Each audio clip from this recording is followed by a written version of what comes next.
Hey there, Randy here, and that's Uncle Randy to some of you who may be tuning in. I wanted to post this quick little YouTube video or Facebook video just because there have been some fairly active and somewhat aggressive points that I've been making around the upcoming election and why it's got me a little fired up, and I've been asking some of you to not vote Republican. So I thought I'd give a little bit of background as to why, and sort of explain and somewhat apologize for how aggressive I've been about this, or how direct I've been about this. So Facebook is a public format forum, and I've seen a number of likes on either yours or other Mitt Romney or Republican pages, and so it's been personal for me, and so I've reached out to you, or I've said things that are usually a little bit more direct than I have been in that forum, because mostly of the civil rights issues behind this current election. It's fairly clear to me that there's a change in the two parties, and the Republican Party, as it's currently structured, is very much against gay rights. Civil unions aren't sufficient for me. Marriage makes sense, and marriage equality is the civil rights issue that I'm talking about.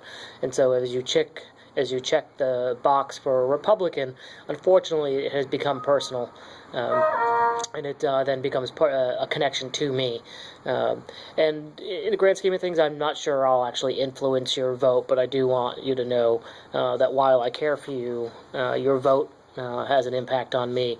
And Facebook is public, so some of you have been a little frustrated with my sort of outright advocacy for this position, and I would suggest that you're welcome to bring them back, because I'm advocating fairly actively for Obama, and I can dish it, so I can and will take it. But, you know, if you've got a great point about why we shouldn't be going the Obama route, I'm not sure it'll trump the civil rights issues that are currently in front of us.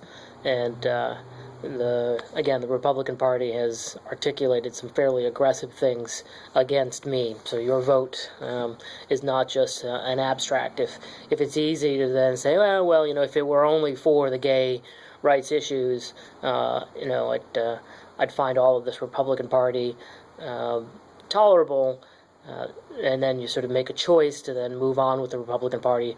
For me, that doesn't become good enough, because I think that both parties are screwed up, both of them have some challenges, but where I see this current election is going, it has a direct impact on me. There are a host of other issues that I'd be glad to talk to you about where I think a vote for Mitt Romney is a vote in the wrong direction. His position on women's rights, women's health care, and his position on the way poverty works in this country have me confused as to what world he actually lives on. Maybe he lives in the Cayman Islands, where half of his money is. I'm not quite sure, and I'll have access to not particularly the 1%, but somewhere in the top percentage as my income grows and as the business gets successful. I know I'm going to be fairly isolated from some of the poverty issues that are out there, but I'm also very willing to pay taxes so that the people in my community can benefit as well. And that's what concerns me about the current dialogue around our deficit and the way Mitt Romney and Paul Ryan will approach it, is they just seem to have missed the point that if we are, as they say, a Christian nation, we should really believe in plurality and the ability to support our brothers and sisters. We don't need to shove our religion down someone's throat, and we have a moral obligation to be our brother and sister's keeper. And I'm not hearing that message all that clearly.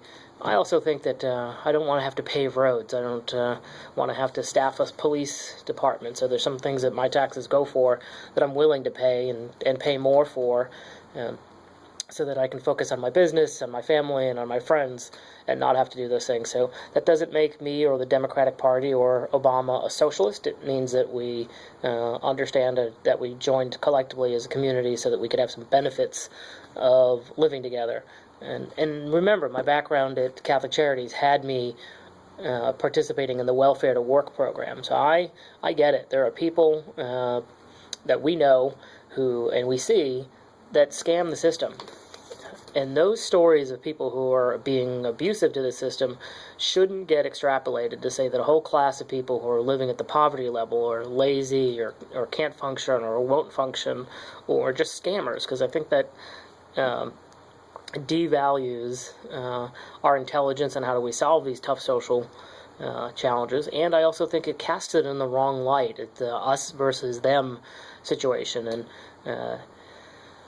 I'm lucky. I've got a college degree, an advanced master's, and lots of work options. So that's not going to be me. But if it were me, and I was struggling to make a fair wage, I would want my community to care about my well-being. I'd want options.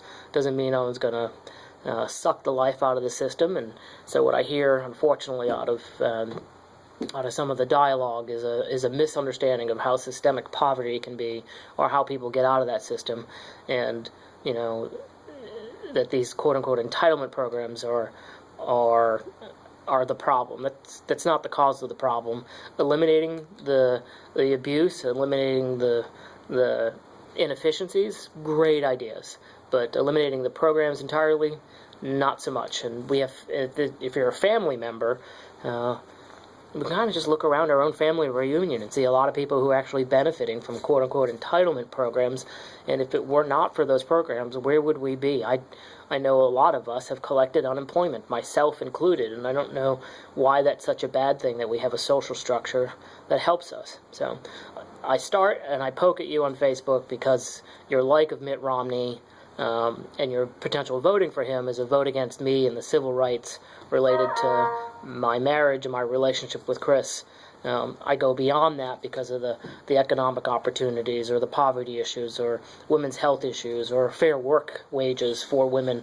And then I squarely see a bunch of facts that line up that point in the direction of keeping Obama, challenging him so they can be more efficient, but keeping Obama in office. And I'm going to circle all the way back to why the civil rights issue is a deal breaker.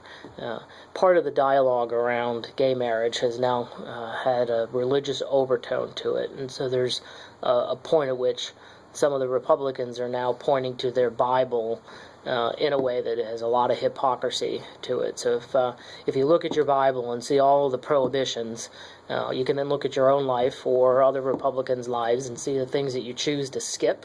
I'm sure you probably wear mixed fabric. Some of them you probably eat pork.